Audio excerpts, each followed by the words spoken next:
So when we come back to Tawheed al-Ibadah, worshipping Allah by maintaining His unity in that worship, we do so in the way that the companions of the Prophet Muhammad ﷺ did. We do not invent or introduce new ways of worship. As some people, for example, they want to celebrate the birthday of the Prophet Muhammad ﷺ. So they say, well, this is something good. They may even bring a verse from the Quran. They would say, Allah said in the Quran, Inna Allah wa malaikatahu yusalluna ala nabi. Ya ayyuhalladhina amanu sallu alayhi wa sallimu taslima. They bring this verse out. And you say, well, what does it say? Celebrate the Prophet's birthday there. It's there, it's there. This is what it means.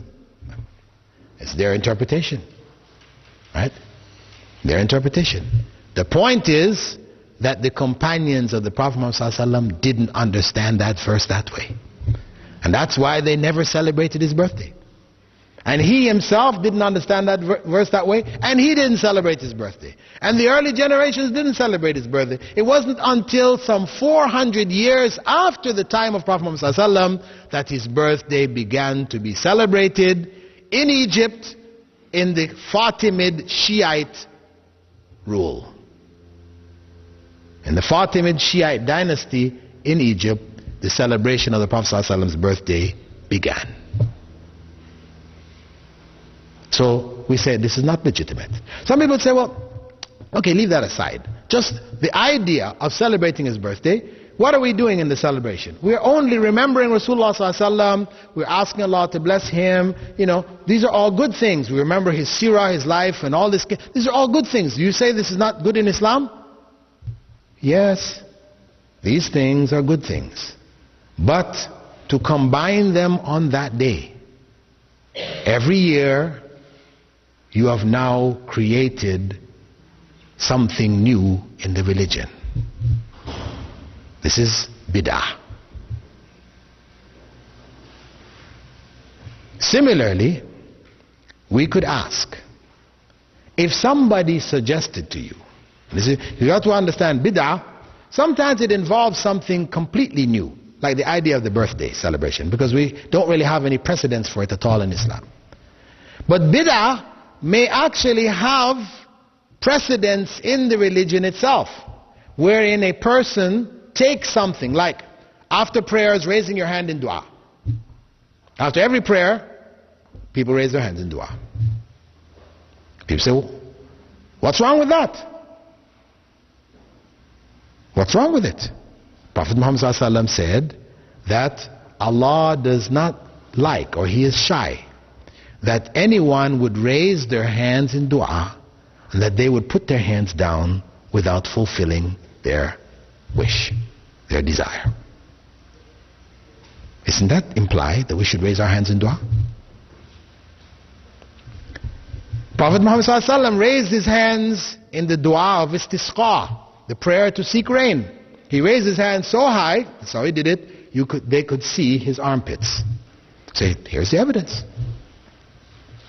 But the point is, we do not find any narration indicating that the Prophet Muhammad ﷺ, after every prayer, raised his hands in dua. People say, this is picky. Why are you going to get so picky? If it said that you raise your hands, Allah is shy not to give you. He said the Prophet ﷺ raised his hands in istisqa. Why can't we just do it after every prayer then? What's the problem here?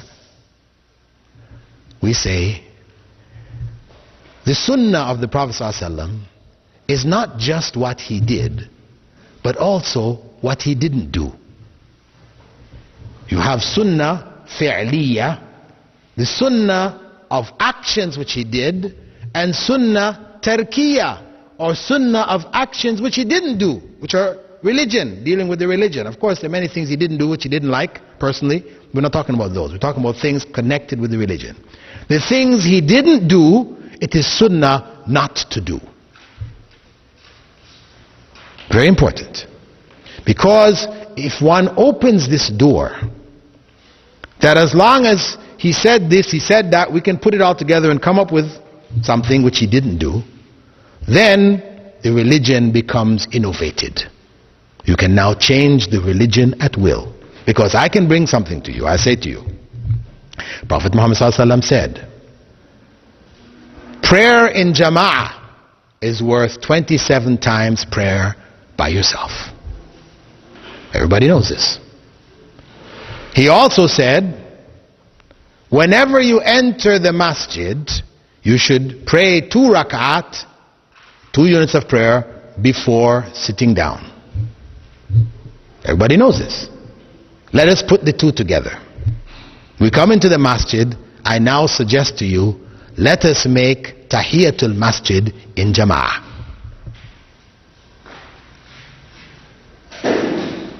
If I suggest that, what do people say? He said, no, you can't do that. Why not?